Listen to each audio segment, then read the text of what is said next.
Just let you know, there is a week that I quit smoking. It's a good achievement. I feel slightly better. I was able to walk 10 kilometers with Craig last Sunday without feeling tired or needing to stop to keep up with my breath. But this is bringing me lots of stress that I was able to get off with before, well, going for a cigarette. Because of this, my stress levels are fairly high and I need to run.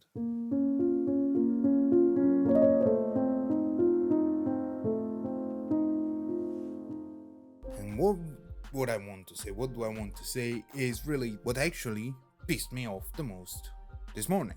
And it's something that I believe some of you over there will agree with, some other will go against it and argue. Feel free in the comments. But what is or what are the worst possible things or people or types of people you can encounter when you are in rush hour? So you're taking your kids to school, you're going to work.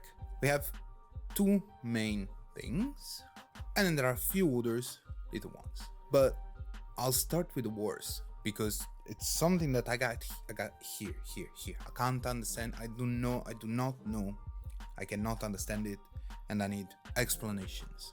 Elderly people that have nothing to do, they're not going to work, they're not taking kids to school, they're just alone in the little car, usually it's a Honda Civic or some French car, and they're just driving in the rush hour to go shopping, to go to the garden center, to go for a walk. Like, why do you drive to go for a walk? Why don't you just go for a walk? But yeah, you're driving, is late because there is traffic, so you're stuck in the traffic. And what's the reason of the traffic? That elderly person driving at 20 miles per hour in a 50 miles per hour zone. And you're just like, why? You got all the time that you have left. But what changes if instead of going out at rush hours, you go out, I don't know, an hour later? Let's say between 7 and 9 it's rush hour, so you go out after 9. That would be less traffic for you, there will be less traffic for us. We are already making lots of traffic by ourselves. Moms with them massive SUVs that fucking hell looks like they're going to the Paris-Dakar, but actually they're just taking their kids to school 100 meters from home and have to park on the sidewalk. And you're just like, yeah, you can feel safe in that car, it's nice and big and so on and so forth, but you're not going to Paris-Dakar. You will never go off-road with that car. You have one kid, not a family of 8. Why the fuck do you need that car? Is it because you want to scream to the world, look at me, I have a giant vagina? That really echoes the aircraft hangar dimensions of... My baggy clunge? Exactly. No, just tell me, because I seriously don't know. And I'm a car enthusiast. I love cars, any type of cars, from the ugliest one to the most beautiful one, because they are interesting. But myself understand when it's the case to have a type of car and when it's the case to have another one. You can have a car you like as a hobby and a car that is useful to drive from point A to point B. Now I know not everybody can afford two cars, but if somebody can afford the 60, 70, 100,000 pound Range Rover, they can afford to buy a Peugeot 206. Like, it's not the best car, but... Now, back to the elderlies. Just please somebody explain me, why do they have to go out in rush hours?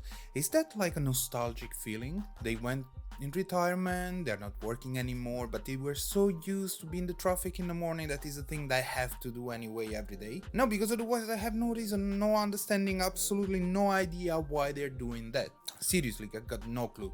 Why? The garden center is there, it's open, it's not gonna close after half an hour, it's not gonna close at 8:30 in the morning. Shopping the same, it's not that they're gonna close 8:30 or 9 in the morning that you have to rush in the morning to go and get something. Rush 20 miles per hour in a 50 miles per hour zone, I don't call it rush, is it? But yeah, I just don't get it. You could go out whenever. When I'll be in retirement, if I'll ever go in retirement, given the current situation, I will be like, I'll wake up at 8? Nah, I'm gonna wake up at 12. I'll enjoy a nice sleep that I couldn't have now in my age, almost 40. But you know, and it's not all in the morning that you'll see them pop, with a hat. Pop.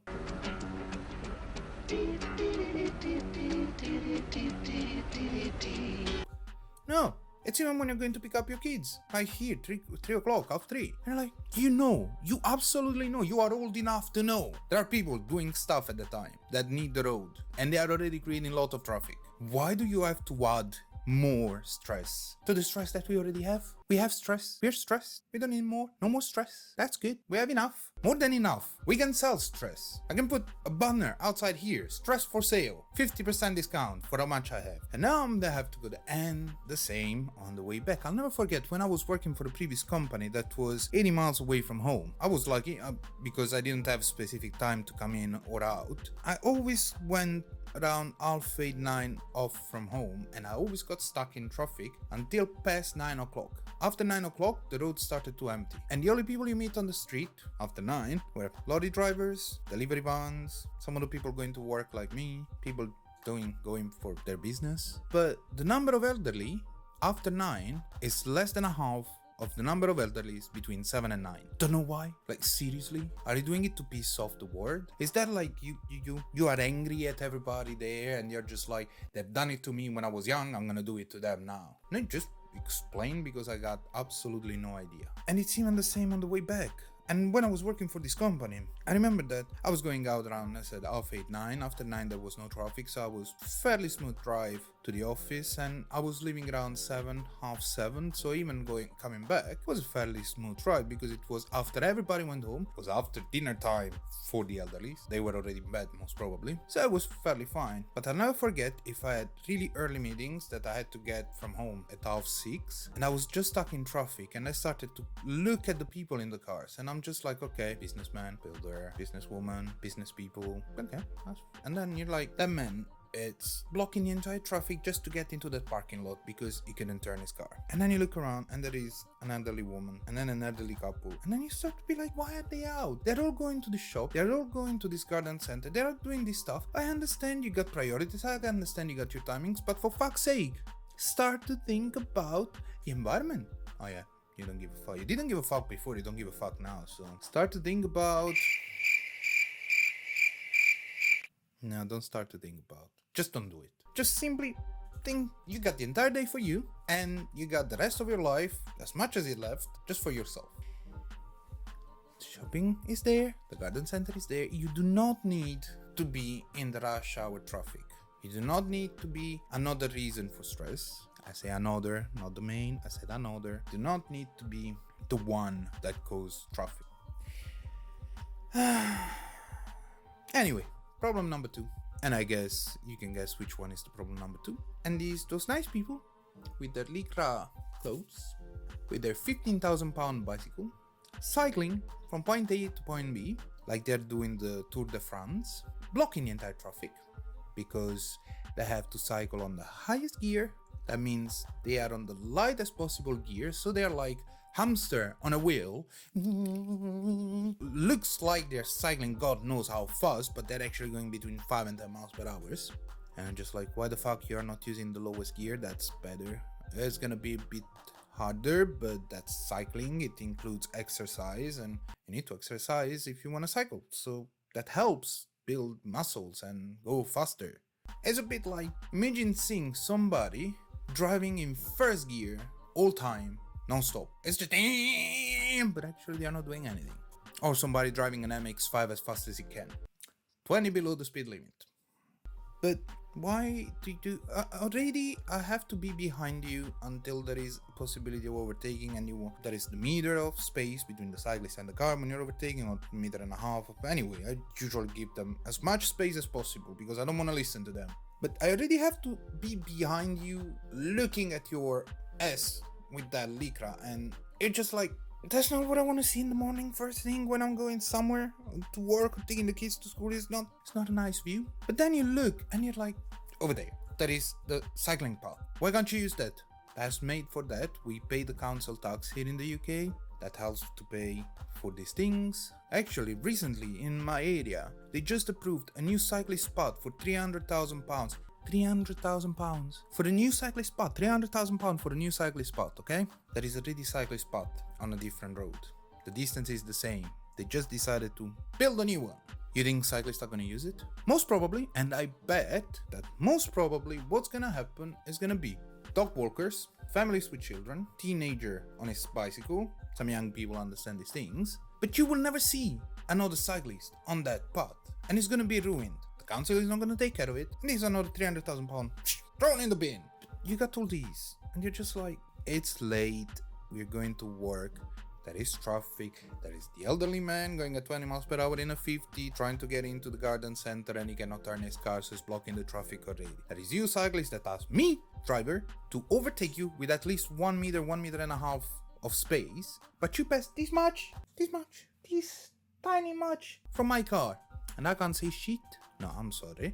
I want the space, I want the space. Why do I have to risk that you're passing this much from my car and a little stone will move your wheel and you scratch my side and then you walk away? Trust me, I drove over 500,000 miles in this country already. And they're not all in this country, they're everywhere. Actually, every time I go on YouTube and just search for some cyclist videos or cyclist.com, I see that is common in the world, in the universe. It's like a universal truth.